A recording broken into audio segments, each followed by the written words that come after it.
Wah, awas banyak lubang. Lubang bermunculan teman-teman. Oh, 2 unit. Ternyata.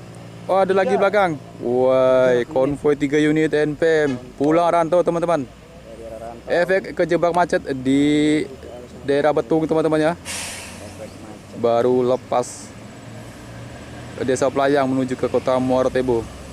Jam 16 waktu Indonesia Barat. Belum kah?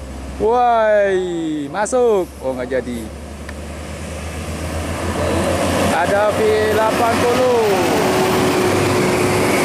Kemudian V65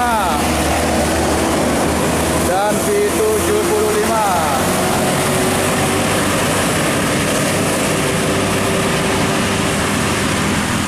Menuju ke Sumatera Barat. Semoga lancar sampai di tujuan.